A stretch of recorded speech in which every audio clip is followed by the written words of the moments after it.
Hello guys, ఈరోజు మీకోసం ఒక చిన్న స్వీట్ చేద్దాం. ఈరోజు మనం కరాచీ హల్వా చేద్దాం. దానికోసం cornflour and food colour, sugar and dry fruits. ఎన్ని రకాల డ్రై ఫ్రూట్స్ అయినా వేసుకోవచ్చు. ఈ ఈ యాలక్కాయలు ఎందుకంటే టేస్ట్ రావడం కోసం, అంటే స్మెల్ ఉండదు కాబట్టి స్మెల్ కోసం మనం ఈ యాలక్కాయలు వేసుకుందాం. ఇప్పుడు తయారు చేసే విధానం చూద్దామా. కార్న్ఫ్లోర్లో కొద్దిగా నీళ్ళు పోసుకోవాలి, ఎందుకంటే కార్న్ఫ్లోర్ డైరెక్ట్ కలిపితే ఏంటంటే షుగర్ మిశ్రమంలో గడ్డ కట్టిపోతుంది. అందువల్ల మనం ముందే మిక్స్ చేసుకోవాలి కార్న్ఫ్లోర్ని వాటర్లో. ఇప్పుడు ప్రాసెసింగ్ మనం స్టార్ట్ చేద్దామా.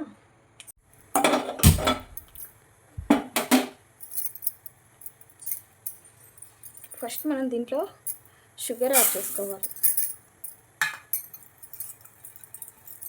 తగినంత వాటర్ పోస్తున్నాం. దీన్ని ఇలా మిక్స్ చేసుకుంటూ ఉండాలి.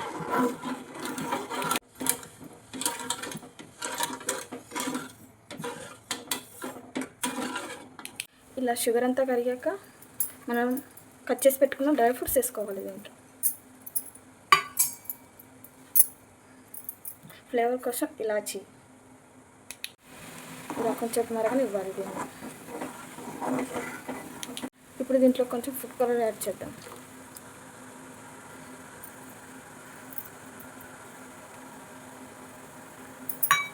తర్వాత యాడ్ చేస్తే ఏమైందంటే కలర్ అంతా కలవదు, అక్కడక్కడ ఉంటుంది కాబట్టి మనం ముందే ఫుడ్ కలర్ యాడ్ చేసుకొని తర్వాత కార్న్ఫ్లోర్ వేసుకుందాం.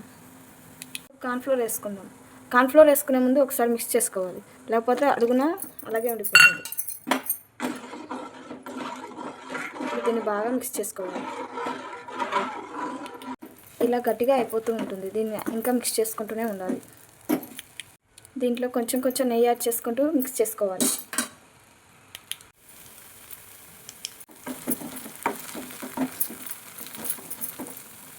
దీన్ని మనం ఒక గిన్నెలో తీసుకుందాం. గిన్నెకి మనం కొంచెం నెయ్యి యాడ్ చేసుకుంటే ఏంటంటే అది తొందరగా వచ్చేస్తుంది. ఇప్పుడు tasty Karachi halwa ready. Friends, please like and subscribe.